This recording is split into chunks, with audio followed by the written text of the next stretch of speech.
Hey guys, so I just want to talk quickly about the 2DS, and I've been playing also on the side sometimes. I've been playing some Pokemon X. Um, I know a lot of people don't like the 2DS X and Y games. I remember when they came out like 12 years ago now. Jesus Christ. I remember a lot of people were shitting on it. I didn't understand why. I still don't really understand why. Because I at the time like it was actually my first Pokemon game, like that I bought, um, 12 years ago. Jesus Christ, I think I was in middle school. I don't even remember. That was 2013, right? All right, so I was just before high school. I bought it at GameStop, and I bought the 2DS with it. It had that special edition with it, I think. This is not the 2DS though that I bought with it. This is a whole other 2DS. But when I played it, I loved it, and it's actually what got me into the Pokemon because I didn't play Pokemon, but I was one of those kids who thought like, oh, I'm so mature, I don't need it. I grew up with the anime, like I loved the anime as a child, but then I grew out of it a little bit, and I was like into Halo and Call of Duty, and I was like, nah, those Pokemon games are not for me. I'm too good for those games. You know what I mean? But for some reason, something attracted me about X and Y at the time, and I bought the 2DS, and I bought the. It wasn't. I always my brain keeps doing this, even when I'm talking to my friends on their stream. I keep saying I'm playing Pokemon X. I'm not playing Pokemon X. I'm playing Pokemon Y. I like Y a lot. That's the one that I bought. That's the one that I still go back to. Like on here, I started this game maybe a couple weeks ago. I got my Braxton. She's up to a level 52, and she's a beast, man. Oh my god. Um, I even got I always end up going to Butterfree. I don't know why. Like I use Butterfree. I got a level 48 Butterfree here so far. Um, I even in my Pokemon Yellow playthrough, I always use like a Butterfree to like capture the Pokemon. I don't know. Do you guys have any other strategies, or do you guys just like attack the Pokemon and hope it gets down to just that little bit so you can capture it? Like I got into the habit of having like a Butterfree character because I like to weaken the character, because I don't like to have lower level Pokemon with me. Like I keep them all leveled up together pretty much the same. And Butterfree comes in handy because like if I find a Pokemon that's like a low level, and I have all my high level Pokemons with me, and I'm too lazy to go back and get like a low level Pokemon to get it, like that's just too much work. Like Butterfree is great because like I could just use poison powder and like slowly wait till the Pokemon's health dies down to that amount where I could capture it, or like sometimes just a sleep powder is enough. Um, but like you have to have that secondary effect I noticed, and it helps you capture them a lot easily. But Butterfree for me, I just like associate it with helping me capture other Pokemon. Do you guys have other strategies, or do you have a similar strategy to that? I also got Gardevoir here, level 49 right now. She's at a level 49. Great character. Actually, though, I'll be honest with you, uh, Gardevoir is way more badass in ZA than she is in this. As much as I love her in this, like, dude, in ZA, she is a beast. Like, holy shit. And what's funny is, like, I use all her fairy powers on ZA. Like, on here, I got her using 3 psychics, right? And I got her using a grass. But she's okay in this. But in ZA, I got her like all of her moves with like the fairy moves, and she is a beast, man. She kills them. Like she comes in handy in that. Here I got a Blastoise.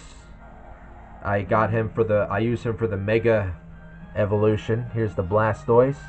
And I'll be honest with you, I don't use Blastoise that much. I just have him here for just if I need a water Pokemon, to go up against the fire Pokemon that come up. I use Pikachu a lot. I mean now I got Pikachu evolved to a Raichu. Here's Raichu. Uh, Raichu's very handy. I like Raichu a lot. And of course, I've got Lucario with me. I named him after an old friend. He's not a friend anymore, but when I had some good memories with that old friend, and that old friend, he loved Lucario, and he named himself after that on his PlayStation account. So I named him after my old friend. Yeah, I like Lucario a lot too. He's very cool.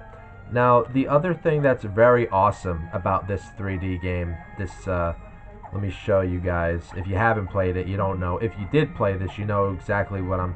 So, like, you got this thing, right? You got your Pokemon on the bottom screen, you know, and they're like in a little room, a playroom that you decorate for them.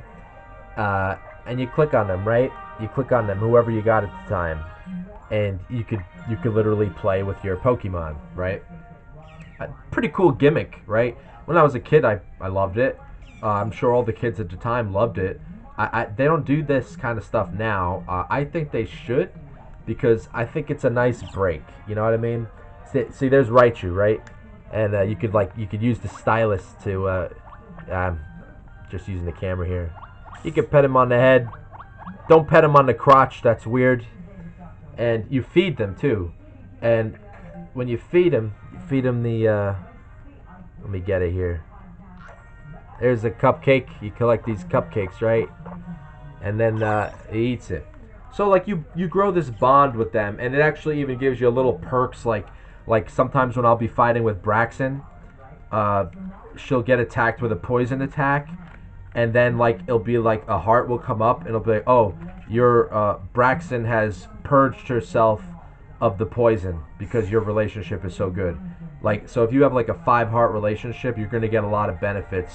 And if, of course, if you fill their stomachs up with the food, you're gonna get even more benefits. And the 3D models are actually really good. I think it's pretty impressive for the 3DS that they made a 3D model for every single Pokemon that you could, do that with. That's pretty sick. So they put a lot of thought into these 3DS games. So like I know it's very gimmicky, I guess you could say. It's gimmicky, but I think it was a good idea for the time. I really do, and I think it's a very memorable experience.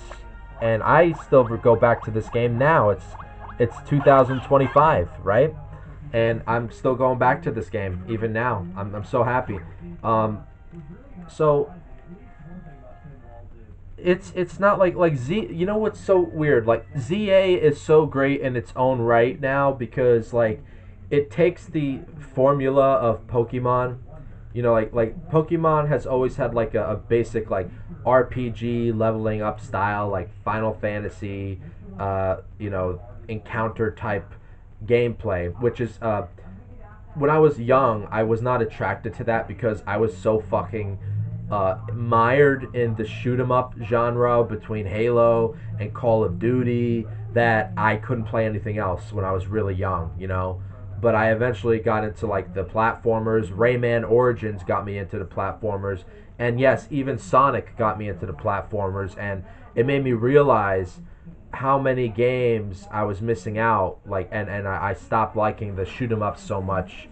And then I eventually evolved to like some RPGs. Final Fantasy got me into the RPGs more. Not Elder Scrolls. Like I did play Elder Scrolls Oblivion a lot when I was in my teens. But it wasn't Elder Scrolls that got me into like the RPGs like Final Fantasy opened me up more to more different things, and then Pokemon, like in middle school with this game, and it spread out from there. So what I do like about ZA though, it takes that basic formula and turns it into a more fast-paced action game. But I still do like my fix of the encounter leveling, even though it's more slow, because it's like this feels more like you're taking your time. It feels more like you plan things out. You got your certain things you do. ZA, yeah, there is some planning to it, but it's so fast paced. Like it doesn't.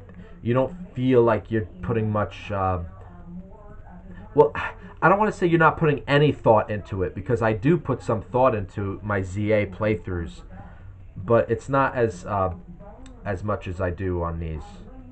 So I still put the old-fashioned Pokemon RPG gaming gameplay mechanics on top of ZA. And that's not a shit on ZA.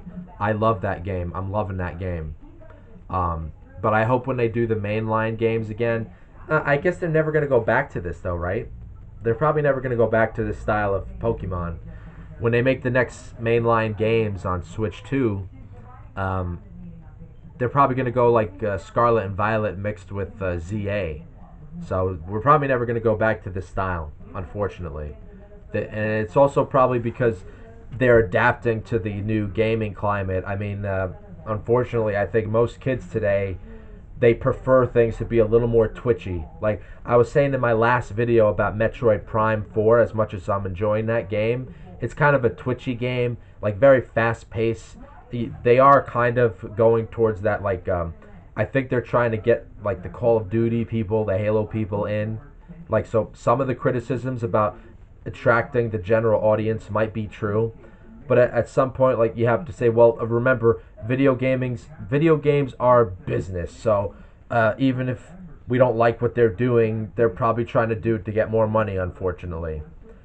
Do I like that? No, I would prefer it to be more in line with what makes the game true to itself. But who am I? Yeah, I'm nobody. I'm just the guy who plays games, right, and lives a regular life. So I don't know. So yeah, what do you guys think? Do you miss the old formula, or are you happy with the way it's going? Let me know in the comments.